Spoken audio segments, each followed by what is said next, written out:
kalau ada satu ungkapan yang menarik dari Sun Tzu ya, kenali musuhmu, kenali dirimu, 1000 pertempuran, 1000 kemenangan. Nah, itulah yang dilakukan oleh Jepang ya.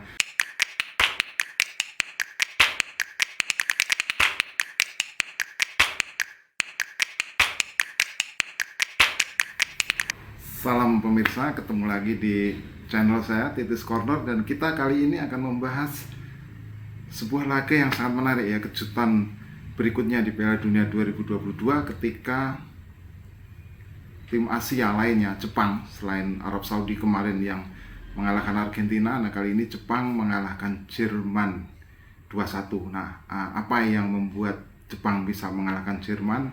Mari kita ulas. Jadi ini adalah sebuah pertarungan yang cukup menarik. Jerman kita tahu adalah kekuatan besar di Piala Dunia, 4 kali juara, 4 kali runner up, 4 kali peringkat ketiga. Sementara Jepang juga tidak bisa diremehkan. 4 tahun lalu mereka bisa hanya kalah dari Belgia di 16 besar, dan kalahnya juga menyesakkan sekali ya, 2-3, dan mereka juga sudah tampil di 7 Piala Dunia sejak tahun 98.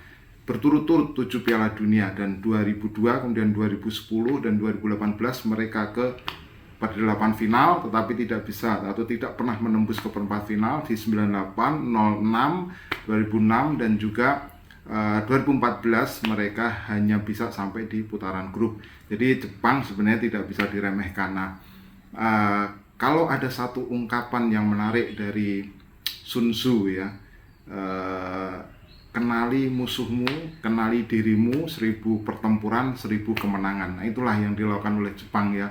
Karena apa? Karena Jepang ini banyak sekali pemainnya yang sudah merasakan atmosfer di Bundesliga atau di Liga Jerman, sehingga mereka betul-betul kenal gaya main Jerman dan juga kenal bagaimana pola permainan tim nasional Jerman selama ini. Kalau kita lihat dari list pemain yang dibawa oleh pelatih Hajime Moriyasu ini, ada 8 pemain diantaranya pernah atau sekarang sedang merumput di Bundesliga. Kalau kita lihat ada misalnya Ko Itakura, center back di Mönchengladbach.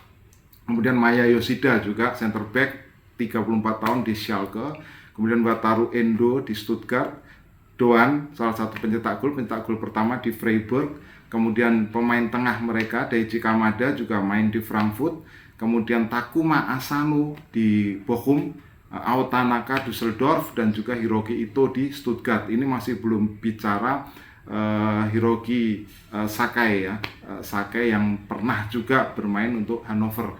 Nah, jadi sudah cukup banyak pemain Jepang yang kenal dengan Jerman ya, dengan sepak bola Jerman. Nah, pada laga ini kita melihat ada yang menarik adalah antara babak pertama dan babak kedua memang kendali atau penguasaan memang sedikit berbeda. Kalau di babak pertama Jerman betul-betul menguasai permainan. Nah, di babak kedua ini Jepang mulai memberikan perlawanan. Nah, bagaimana diterjemahkan dalam anggapan itu? Nah, kita bisa lihat di 45 menit pertama misalnya penguasaan bola dari Jerman ini mencapai 81% dibandingkan dengan 19% dari Jepang. Nah, kemudian dari shoot on goal juga Jerman 14 dibandingkan dengan hanya satu dari Jepang. Dan kemudian jumlah umpan sepanjang babak pertama juga sangat jauh ya bedanya ya. Kalau kita lihat Jerman 422 dibandingkan dengan Jepang yang hanya 62. Tetapi di babak kedua terjadi sebuah perbedaan yang cukup mencolok, sehingga secara total statistik dihitung dalam 90 menit sampai pertandingan selesai itu ada perubahan dari misalnya di babak pertama penguasaan bola 81 banding 19, kemudian total menjadi 74 dibandingkan dengan 26. Nah, demikian juga dari shoot on goal-nya juga, jumlah shoot itu Jerman 26 dan Jepang yang hanya satu di babak pertama, kemudian mereka menjadi bisa membukukan 12 shoot ke gawang Jerman. Dan dari sisi umpan juga ada peningkatan ya signifikan dari Jepang di babak kedua, dari sebelumnya hanya 62 menjadi total 269. Jadi ada sekitar 200 umpan, peningkatan jumlah umpan dari Jepang hanya di babak kedua. Nah, satu hal yang menarik adalah kenapa Jepang bisa membalikkan situasi ini, tidak tidak kalah penting adalah bagian dari strategi pergantian pemain yang dilakukan oleh Hajime Moriyasu.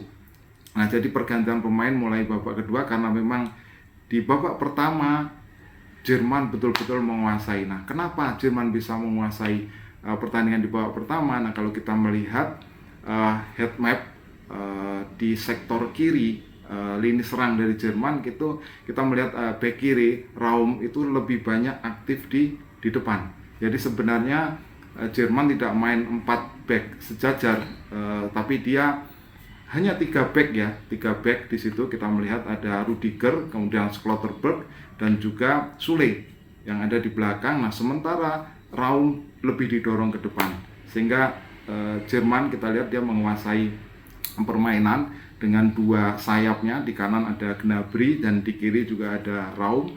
Kemudian di inside left-nya, di sampingnya Raum itu ada Musiala. Kemudian kalau kita melihat juga di barisan pertahanan ada yang membantu pertahanan ada Kimmich, di depannya ada Musiala. Nah, juga yang menopang Kai Havertz di situ ada Müller ya. Jadi memang ketika situasi menyerang di babak pertama Jerman bisa memainkan 5 penyerang sekaligus sehingga mereka betul-betul menguasai permainan. Nah, perubahan di babak kedua ini yang menarik. Mari kita analisis ya. Kalau Anda lihat di sini yang tadi saya sampaikan di babak pertama, nah ini adalah head map saya dapat dari WhoScored. Ini adalah head map dari Raum. Kita lihat ya, Raum sedikit betul-betul menguasai di lini kanan pertahanan dari Jepang. Sehingga mau nggak mau memang di situ harus ada pembenahan dari Jepang. Nah, di babak kedua masuk Tomiyasu. Jadi mulailah mereka memainkan, atau Jepang di babak kedua memainkan 5 pemain bertahan. Jadi Tomiyasu, kemudian Itakura, Yoshida, Nagatomo dan juga Sakai. Nah, kemudian ada juga perubahan lain. Perubahan lain apa? Yaitu Nagatomo dan Sakai bukanlah tipikal pemain yang agresif. Jadi mereka bisa bertahan tapi untuk bantu menyerang.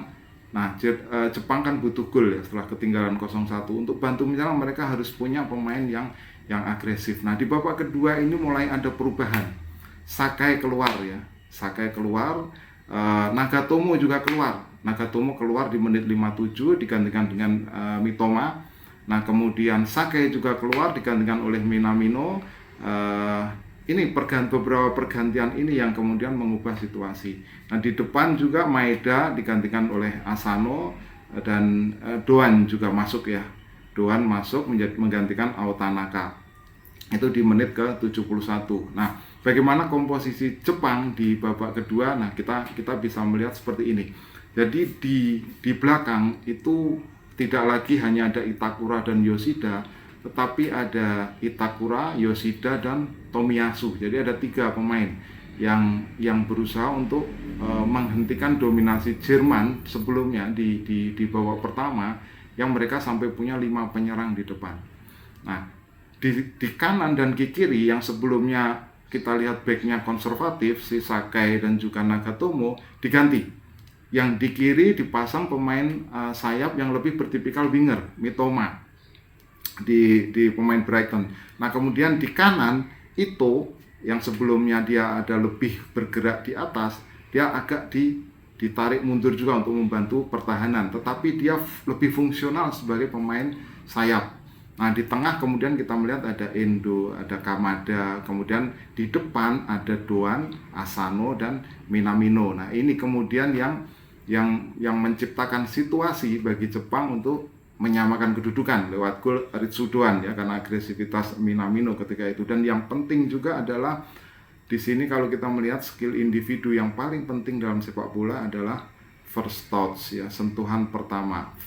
Nah, ini yang dilakukan oleh Asano ketika dia menyambut umpan dari Itakura. Jadi sentuhan pertama ini adalah sesuatu yang paling penting dan paling mendasar dalam sepak bola sebenarnya. Kita lihat ketika Asano menyambut umpan tendangan bebas dari Itakura, sentuhan pertamanya bisa melewati Schlotterberg ya ketika itu ya. Sehingga dalam sprint dia menang dan akhirnya bisa mengelabui Neuer. Dan Neuer sendiri juga mendapatkan kritikan untuk gol kedua Jepang ini karena kenapa dia tidak menutup tiang dekat ketika itu. Tapi kalau kita lihat kilas atau tayangan ulang ya, sepertinya badannya agak bergerak ke kanan ya, bukan menutup posisi kiri yang lebih dekat dengan tiang gawang. Jadi itulah faktor-faktor yang membuat bagaimana Jepang bisa mengalahkan Jerman. Yang paling penting adalah pergantian pemain dan perubahan strategi dari Moriyasu. Nah, perubahan strategi melihat situasi di lapangan akhirnya berbuah dengan kemenangan yang menjadi kejutan di Piala Dunia kali ini. Nah, silakan jika Anda punya komentar, silakan tulis di kolom komentar. Kita ketemu di pembahasan berikutnya. Salam.